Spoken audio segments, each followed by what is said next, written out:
In the heart of the mystical forest, where the dense jungles meet the towering mountains, there lies a kingdom known as the Tiger Kingdom.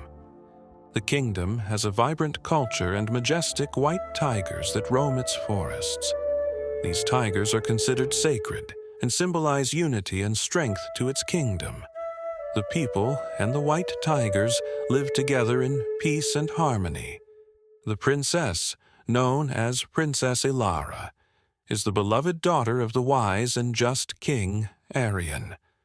Her striking green eyes are said to reflect the vibrant emerald forests. Princess Ilara is not only admired for her beauty, but also for her courage and compassion. She shares a unique bond with the white tigers, who are considered sacred guardians of the kingdom. These magnificent creatures are her constant companions and protectors. The tigers are very peaceful and understand their duties very well for the kingdom and its people. For centuries, the white tigers fought alongside the soldiers and protected the kingdom from any outside attacks. One day, a letter from a neighboring kingdom arrived. It was from King Fraser of Forestville. The letter demanded the surrender of the white tigers of the Tiger Kingdom. King Fraser was known for his evil intentions and his hunger for power. Fraser believed that possessing the white tigers would grant him mystical powers. In response to this, a high council meeting was held in the grand hall of the castle of Tiger Kingdom. The council consisted of wise elders, skilled warriors, and trusted advisors. As they gathered, the air was thick with tension and determination. Princess Ilara was a fierce and wise leader. Her bond with the tigers was profound, and she understood their significance to her kingdom's identity.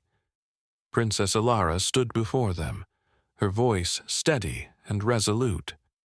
"We cannot allow King Fraser to desecrate what is sacred to us," she declared. "The white tigers are not mere possessions.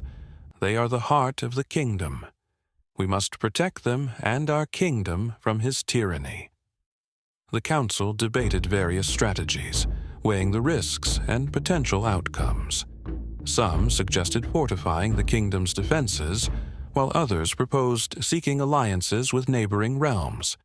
However, Ilara's decision was clear. She believed that confronting King Fraser directly was the only way to end his reign of terror and secure lasting peace. She sent a letter to King Fraser challenging him to face her army. She invited him to meet her on the vast, arid plains of the desert of Solera, where the fate of their kingdoms would be decided. The desert was the perfect setting for a battle that would determine the triumph of good over evil. The princess was not only a skilled warrior, but also a strong leader, admired for her courage and wisdom. As preparations for war began, the people rallied behind the princess. Warriors sharpened their swords and the archers honed their skills. The white tigers, sensing the gravity of the situation, prowled the castle grounds with fierce grace and courage. The day of the battle dawned with a fiery sunrise, casting a golden glow over the desert sands. Princess Ilara, clad in armor, led her troops to the battlefield. The armies of the Tiger Kingdom and Forestville faced each other across the desert expanse. The evil King Fraser's presence on the battlefield was meant to intimidate. However, Princess Ilara's strength was unshakable. Princess asked him to fight with her directly first. The king agreed and proceeded madly with his sword towards the princess. As they both fought, the clashing of swords echoed across the desert, a symphony of strength and skill. Princess Ilara's movements were fluid and precise, each strike calculated to weaken her opponent. Her strategic mind and unwavering spirit allowed her to anticipate Fraser's moves, countering them with precision. With each passing moment, the tide of the battle shifted in Ilara's favor. As the king's strength waned, she seized the opportunity, launching a series of swift and decisive attacks that left him defenseless. King Fraser, though powerful, was gradually worn down by the relentless onslaught. His initial confidence began to waver as he realized the depth of Alara's power. The tigers and the men watched in awe. Finally, she disarmed King Fraser, his sword clattering to the ground.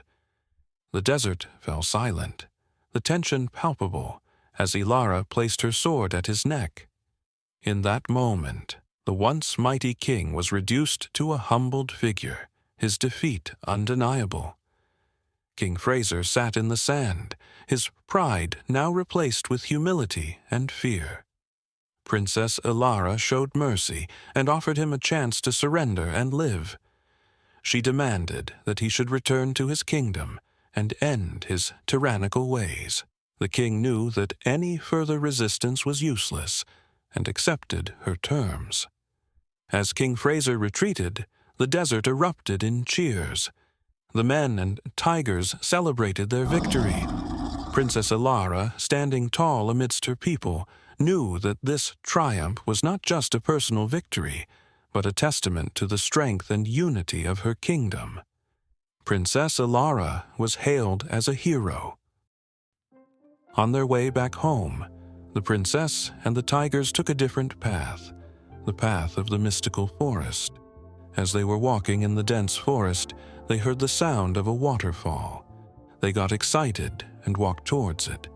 As they drew nearer, the forest began to open up, revealing a breathtaking sight of the waterfall.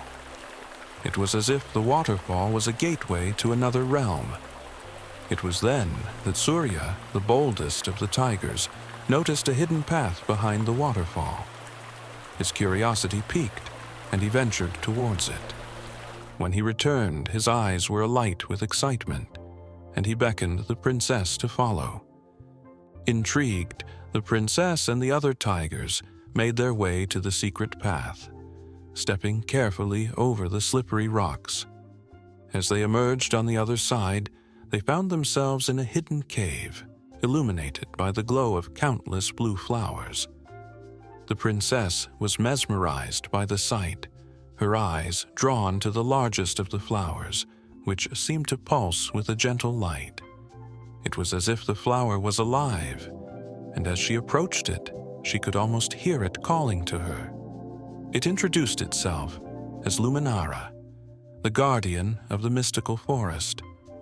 The princess knelt down to listen more closely. The flower continued, "In this forest, secrets are woven into the very fabric of nature. I have 3 questions for you, and if you answer them with truth and wisdom, I shall offer you a reward that holds the power to change your world." What are the 3 questions? Will the princess be able to answer them and win the reward? Watch the next part. Like and subscribe.